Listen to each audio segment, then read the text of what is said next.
저는 직장인입니다. 문제는 제가 직장에서 상사에게 받은 스트레스를 가족들에게 풀어버린다는 거예요.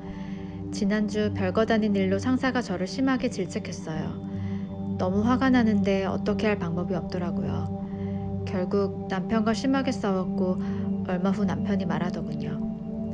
직장에서 받은 스트레스를 왜 자신에게 푸는지 모르겠다고요. 나중에 아이가 태어나서 아이에게 스트레스를 풀까봐 걱정이라고도 하고요. 그 말을 들으니까 저도 너무 걱정이 돼요. 어쩌면 좋을까요?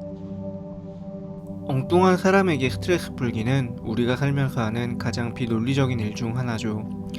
하지만 동시에 우리가 하는 가장 흔한 비논리적인 일이기도 해요. 그래서 종종 이런 말을 외치는 분들도 있어요.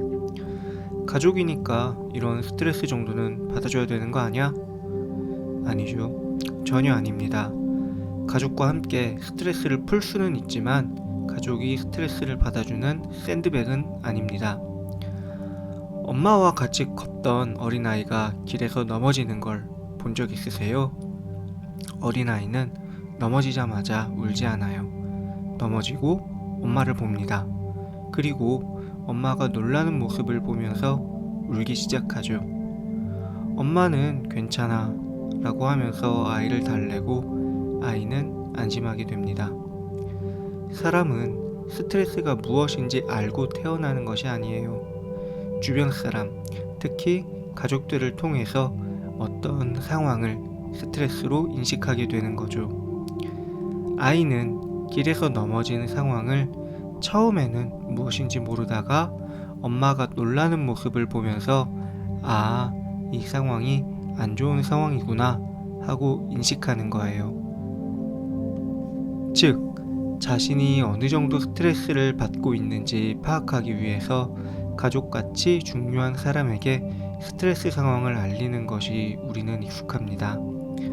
그런데 성장을 하면서, 특히 사춘기를 거치면서 스트레스 상황을 알리는 방식이 변해요.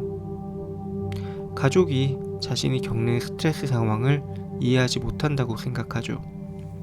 사춘기 특유의 가족에 대한 분노가 맞물리기도 해요. 이런 시기를 거치며 더 이상 가족에게 스트레스 상황을 제대로 알려주지 않아요. 대신 스트레스로 인한 분노만을 가족에게 알려주게 돼요. 어떤 상황인지 모르는 가족은 이런 분노에 상처받게 되죠.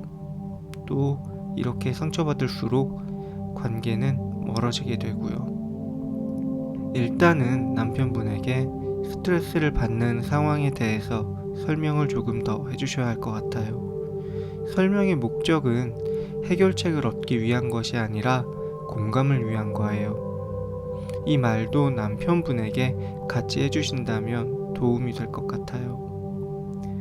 가족들은 질문자님을 위해서 뭔가 해결책을 줘야 한다는 압박감을 갖고 있는 경우가 많아요.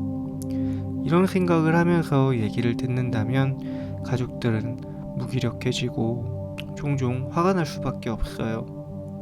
그래서 질문자님의 남편분은 질문자님을 만족시킬 수 있는 해결책을 절대 줄 수가 없고요.